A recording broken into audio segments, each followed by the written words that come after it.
श्री स्वामी समर्थ. नमस्कार मंडळी, स्वागत आहे तुमचे माझ्या यूट्यूब चॅनलवरती. आजचा दिवस तुम्हाला खूप छान सुखाचा आनंदाचा जाऊ हीच मी स्वामींच्या चरणी प्रार्थना करते आणि आज या नवीन व्हिडिओला सुरुवात करते. आज 14 जुलै वार मंगळवार आणि आज आहे ज्येष्ठ अमावस्या. आज ज्येष्ठ अमावस्येला ज्येष्ठ महिना संपून पवित्र अशा आषाढ महिन्याची सुरुवात होणार आहे. प्रत्येक महिन्यामध्ये एक अमावस्या तिथी येते जी कृष्ण पक्षाच्या 15व्या तिथीला येत असते. ज्येष्ठ महिन्यातील कृष्ण पक्षात येणाऱ्या अमावस्या तिथीला ज्येष्ठ अमावस्या, दर्श अमावस्या किंवा निर्जला अमावस्या असे अनेक नावाने ओळखले जाते. या अमावस्येचा प्रारंभ 13 जुलैला म्हणजेच काल सोमवारी सायंकाळी होत असल्यामुळे या ज्येष्ठ अमावस्येला सोमवती अमावस्या म्हणून देखील ओळखले जाते. ज्येष्ठ अमावस्या या शब्दातच या अमावस्येचा अर्थ आहे. ही ज्येष्ठ अमावस्या खास करून आपल्या पितरांना समर्पित असते. ज्यांनी आपल्याला जन्म दिला, ज्यांच्या कुळात आपण वाढलो, ज्यांची परंपरा आणि नाव आपण पुढे नेत आहोत, अशा आपल्या कुळातील दिवंगत व्यक्तीला अर्थात पितरांना हा दिवस समर्पित असतो. प्रत्येक महिन्यात येणाऱ्या अमावस्येला आपल्या पितरांची सेवा करावी असे आपल्या धर्मशास्त्रामध्ये सांगितले आहे.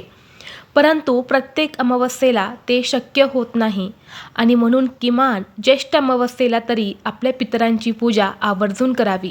या दिवशी आपल्या पितरांचा आदर करावा. होईल तेवढी तुम्हाला सेवा जी आहे तर ती आवर्जून करायची आहेत. त्यांच्या नावाने पूजन करायचं आहे, नामस्मरण करायचं आहे, मनोमन त्यांना वंदन करायचं आहे. त्यांच्या नावाने दान धर्म केल्याने आपल्याला अनेक पुण्य मिळते. म्हणून होईल तसं दान तुम्ही नक्की आज करू शकता. जेव्हा आपण त्यांच्या नावाने दान करतो तेव्हा त्यांचा आशीर्वाद आपल्या पिढ्यांना, आपल्या पुढच्या पिढ्यांना आणि आपल्याला मिळत असतो. यामुळे पितृदोषातून मुक्त होण्यासाठी धर्मशास्त्रामध्ये काही उपायसुद्धा सांगितले गेले आहे. आज व्हिडिओमध्ये मी तुम्हाला एक अत्यंत प्रभावी असा उपाय सांगणार आहे. आज मंगळवार ज्येष्ठ अमावस्येला संध्याकाळी कापुरासोबत जाळा ही एक वस्तू. घरातील भांडणे, पितृदोष, वास्तुदोष, नजरबाधा, कर्ज, शत्रुत्रास नष्ट होऊन घराची, मुलांची, पतीची अगदी भरभरून प्रगती होईल. घरातील कलह, आजारपण, दारिद्र्य दूर होईल. तर अशी कोणती वस्तू संध्याकाळी कापुरासोबत जाळायची आहेत, हा उपाय कोणत्या वेळेत करायचा आहे, याबद्दलची संपूर्ण माहिती या व्हिडिओमध्ये मी तुमच्यासोबत शेअर करणार आहे. त्यामुळे तुम्ही हा व्हिडिओ स्किप न करता शेवटपर्यंत नक्की पहा. चॅनलवरती नवीन असाल तर सबस्क्राईब करा आणि असेच माहितीपूर्व नवनवीन व्हिडिओ पाहण्यासाठी बेल आयकॉनलाही प्रेस करा. म्हणजे जेव्हा कधी मी नवीन व्हिडिओ अपलोड करेल त्याचं नोटिफिकेशन सर्वात अगोदर तुम्हाला भेटेल आणि तुम्ही एक पण व्हिडिओ मिस करणार नाही. तसेच व्हिडिओला एक हाईप देखील द्या.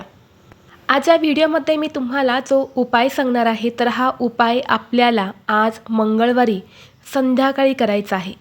सायंकाळी 5:30 वाजल्यानंतरनं तुम्ही अगदी रात्री 12 वाजेपर्यंत हा उपाय कधीही करू शकता. पण जास्त लेट करू नका. 5:30 वाजल्यापासून तर 9:30 वाजेपर्यंत हा उपाय करण्याचा जास्तीत जास्त प्रयत्न करा. कारण या वेळेला ज्या सकारात्मक लहरी असतात तर त्या खूप जास्त प्रमाणात सक्रिय असतात आणि म्हणून शक्य असेल तर या वेळेमध्ये करा. ज्यांना नाही शक्य झालं तर मग तुम्ही अशा वेळी 12 वाजेपर्यंत हा उपाय करू शकता. बघा, आपल्या हिंदू धर्मामध्ये कापूर, धूप, दिवा यांच्या वापराशिवाय देवांची पूजा जी आहे तर ती पूर्णपणे अपूर्ण मानली जाते.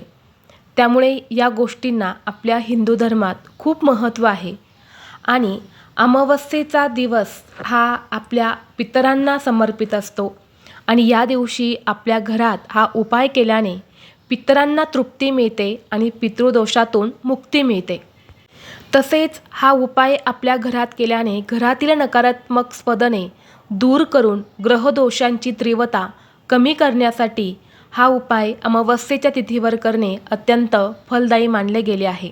कारण कापूर हा आपल्या घरातील नकारात्मक ऊर्जा दूर करत असतो आणि म्हणून या तिथीवरती घरात कापूर जाळल्याने घरातील वातावरण हे सुगंधी राहते, आपले घर हे पवित्र होते अमावस्येच्या दिवशी घरात हा उपाय केल्याने घरातील वादविवाद, क्लेश, भांडणे थांबून आनंदाचं वातावरण निर्माण होतं. तसेच हा उपाय श्रद्धेने केल्याने सांगितल्याप्रमाणे घरातील ग्रहदोष आणि वास्तुदोष हा देखील दूर होतो. एवढेच नाही तर बाहेरील नकारात्मक ऊर्जा ही आपल्या घरामध्ये कधीच प्रवेश करत नाही. वाईट लोकांपासून, वाईट नजरेपासून नेहमी आपल्या कुटुंबाचं संरक्षण होतं. तसेच घरातील मुलं सतत चिडचिड करत असेल, हट्टीपणा करत असेल तर मुलांचा हट्टीपणा, चिडचिडेपणा कमी होण्यासाठी सुद्धा हा उपाय तेवढाच उत्तम मानला जातो.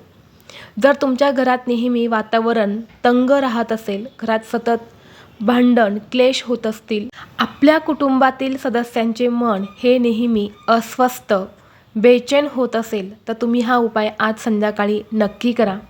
हा उपाय केल्याने घरातील आजारपण, पैशांच्या आर्थिक अडचणी ह्यासुद्धा दूर होतात आणि घरात सुख, शांती, समृद्धी, लक्ष्मी नांदू लागते. एवढेच नाही तर हा उपाय इतका प्रभावी आहे की हा उपाय केल्याने घरातील प्रत्येक व्यक्तीला सर्व कामात यश मिळते. अडलेली कामेसुद्धा पूर्ण होतात आणि आपल्या कुटुंबाची भरभरून प्रगती होते. आता संध्याकाळी हा उपाय करण्यापूर्वी तुम्हाला तुमच्या देवघरामध्ये एक दिवा प्रज्वलित करून घ्यायचा आहे. धूप, दीप, अगरबत्ती लावायच्या आहेत आणि आपल्या मुख्य प्रवेशद्वारावरती सुद्धा कणकेचा एक चौमुखी दिवा लावून घ्यायचा आहे. उंबरठ्याच्या मधोमध हा दिवा तुम्ही लावू शकता किंवा जेव्हा तुम्ही बाहेरून घरामध्ये प्रवेश करता, जी तुमची उजवी साईड असणार आहे, तर तिथे तुम्हाला कणकेचा चौमुखी दिवा लावायचा आहे आणि त्या दिव्यात थोडेसे काळे तीळ टाकायचे आहेत. हा दिवा आपल्याला आपल्या पितरांसाठी लावायचा आहे. कारण जर आपले पूर्वज आपल्यावरती नाराज असेल आणि अशा वेळी आपण कितीही उपाय सेवा केल्या तर त्याचं फळ हे आपल्याला मिळत नाही. म्हणून सर्वप्रथम आपल्या पूर्वजांना प्रसन्न करून घ्यायचं आहे आणि यानंतरच हा उपाय तुम्हाला घरामध्ये करायचा आहे. तसेच उपाय करण्या अगोदर आपल्या घराचा मुख्य प्रवेशद्वार हा उघडा करून ठेवायचा आहे. घराच्या खिडक्यासुद्धा काही वेळासाठी उघड्या करून ठेवायच्या आहेत आणि यानंतर कापूर जाळायचं जे भांडं असतं तर ते घ्यायचं आहे. कापूर जाळायचं भांडं तुमच्याकडे नसेल तर एखादी प्लेट किंवा ताट तुम्ही घेतलं तरीसुद्धा चालेल. त्यामध्ये तुम्हाला सर्वप्रथम थोडेसे मुठभर तांदूळ ठेवायचे आहेत आणि यानंतर एका वाटीमध्ये तुम्हाला 7 भीमसेनी कापूर वड्या या शुद्ध गाईच्या तुपामध्ये भिजवून घ्यायच्या आहेत आणि त्यातली एक वडी काढून तुम्हाला त्या कापूर जाळण्याच्या भांड्यामध्ये आपण जे तांदूळ घेतले आहे तर त्या तांदळावरती एक कापूर वडी ठेवायची आहेत. बाकीच्या कापूर वड्या ह्या साईडला तशाच तुम्हाला वाटीमध्ये तुपात भिजत ठेवायच्या आहे. यानंतर काय करायचं आहे, या कापुरासोबतच आपल्याला 2 अखंड फुलाच्या लवंगासुद्धा ठेवायच्या आहे आणि 2 हिरवी वेलची ठेवायची आहेत. यानंतर आपल्या हातामध्ये थोडीशी पिवळी मोहरी आणि थोडंसं खडे मीठ घ्यायचं आहे. पिवळी मोहरी नसेल तर तुम्ही काळी मोहरी घेतली तरीसुद्धा चालेल. हे मीठ आणि मोहरी तुम्हाला आपल्या घरातील प्रत्येक व्यक्तीवरून डोक्यापासून ते खाली पायापर्यंत 7 वेळा उतरवून घ्यायचं आहे. यानंतर आपल्या मुख्य प्रवेशद्वारावरून सुद्धा उतरवून घ्यायचं आहे आणि यानंतर या वस्तूसुद्धा तुम्हाला त्या कापूर जाळण्याच्या भांड्यामध्ये कापुरासोबत टाकून द्यायच्या आहेत आणि यानंतर हा कापूर आपल्याला आपल्या देवघरासमोर प्रज्वलित करायचा आहे.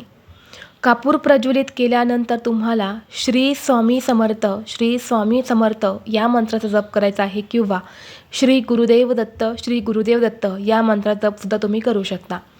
आता ही कापूरवडी संपत आली की पुन्हा लगेच दुसरी कापूरवडी तुम्हाला घ्यायची आहेत आणि ती ठेवायची आहेत. यानंतर तिसरी कापूरवडी ठेवायची आहेत. असं तुम्हाला एक एक करून या 7 कापूरवड्या ज्या आहेत तर त्या तुम्हाला जाळायच्या आहेत. आता 1-2 कापूरवड्या देवघरासमोर जाळल्यानंतर ते भांडं तिथून उचलायचं आहे. त्याचा धूर हा संपूर्ण घरामध्ये फिरवायचा आहे आणि यानंतर हे भांडं घेऊन तुम्हाला मुख्य प्रवेशद्वारावरती जायचं आहे. मुख्य प्रवेशद्वाराच्या उंबरठ्यावर मधोमध तुम्हाला हे कापूर जाळण्याचा भांडं ठेवून द्यायचं आहे आणि अशा बाकीच्या कापूरवड्या उरलेल्या आहे तर त्या तुम्हाला त्या कापुरासोबत उंबरठ्यावरती जाळायच्या आहेत आणि तिथेसुद्धा तुम्हाला याच मंत्राचा जप करायचा आहे. आता या 7 कापूरवड्या जाळून झाल्यानंतर त्या ताटामध्ये जी काही थोडीफार विभूती तयार होईल, राख तयार होईल, अंगारा, तर तो आपल्या घरातील प्रत्येक व्यक्तीच्या कपड्यावरती लावायचा आहे आणि थोडासा अंगारा जो आहे तर तो आपल्याला उंबरठ्यावरती लावायचा आहे आणि यानंतर त्या ताटामध्ये पाणी ओतून तुम्ही तुळस सोडून कोणत्याही झाडाला घालू शकता किंवा निर्माल्यामध्ये टाकून दिलं तरीसुद्धा चालेल. तर अशा पद्धतीने हा छोटासा उपाय तुम्हाला आज ज्येष्ठ अमावस्येला आपल्या घरात करायचा आहे. अत्यंत प्रभावी आणि सात्विक उपाय आहे. जर तुम्ही हा उपाय श्रद्धेने केला ना, 100% तुमच्या घरात ज्या काही समस्या सुरू होत्या, ज्या काही अडचणी सुरू होत्या, तर त्या कुठेतरी तुम्हाला कमी झालेल्या नक्कीच जाणवतील. तर हा उपाय तुम्ही नक्की करा. त्याचबरोबर जर तुमच्या घराजवळ पिंपळ वृक्ष असेल तर तिथे संध्याकाळी एक मोहरीच्या तेलाचा दिवा हा आवर्जून लावा. कारण पिंपळ वृक्षामध्ये आपल्या पूर्वजांचा, विष्णूंचा, माता लक्ष्मीचा वास असतो आणि अमावस्या तिथी यांनाच समर्पित असते. म्हणून तिथे दिवा लावल्याने आपल्याला या तिघांचाही एकत्रित आशीर्वाद जो आहे तर तो प्राप्त होतो. म्हणून घराजवळ जर पिंपळ वृक्ष असेल तर तिथे एक दिवा नक्की लावा. त्याचबरोबर आपल्या घरामध्ये पिवळी मोहरीसुद्धा टाकायची आहे. तर काय करायचं आहे, थोडीशी पिवळी मोहरी घ्यायची आहेत. पिवळी मोहरी नसेल तर जिथे कुठे किराणा दुकान आहे तर तिथून पिवळी मोहरी घेऊन यायची आहेत. मूठभर मोहरी आपल्या उजव्या हातात पकडायची आहे. देवघरासमोर बसायचं आहे. देवघरात दिवा लावून घ्यायचा आहे आणि 11 वेळा कालभैरव अष्टकमचं पठण करायचं आहे आणि 11 वेळा वल्गा सुक्तमचं पठण करायचं आहे. या दोन्ही सेवा स्वामींच्या नित्यसेवेमध्ये दिलेल्या आहेत. तिथून तुम्ही करू शकता किंवा गुगलवरती तुम्ही सर्च केलं तर तिथे सुद्धा या सेवा तुम्हाला भेटून जातील. आता या सेवा करून झाल्यानंतर ही जी मोहरी आहे तर ही आपल्याला आपल्या घरामध्ये, आपल्या वास्तूमध्ये सगळीकडे थोडी थोडी टाकून द्यायची आहेत आणि हा उपाय संध्याकाळी करायचा आहे. संध्याकाळी ही मोहरी टाकल्यानंतरनं आपल्याला घर हे स्वच्छ करायचं नाही, डायरेक्ट दुसऱ्या दिवशीच घराला झाडू मारायचं आहे. जेव्हा अशी अभिमंत्रित करून आपण ही पिवळी मोहरी आपल्या घरात टाकतो, आपल्या वास्तूत टाकतो, तेव्हा आपल्या घरातील अनेक दोष, गरिबी, दरिद्रता, अलक्ष्मी, नजरबाधा ही दूर होते आणि आपल्या कुटुंबावर कधीच कोणतं संकट हे येत नाही. तर अशा पद्धतीने हे उपाय जे आहे तर ते आपल्याला आज ज्येष्ठ अमावस्येला संध्याकाळी करायचे आहे. ही अत्यंत महत्त्वाची माहिती मला तुमच्यापर्यंत शेअर करायची होती. व्हिडिओ तुम्हाला आवडला तर लाईक करा, चॅनलवरती नवीन असाल तर सबस्क्राईब करा आणि हा व्हिडिओ आपल्या मित्रपरिवारासोबत जास्तीत जास्त शेअर करा. चला तर मग भेटू असंच पुढल्या एका नवीन व्हिडिओमध्ये. तोपर्यंत सर्वांना श्री स्वामी समर्थ.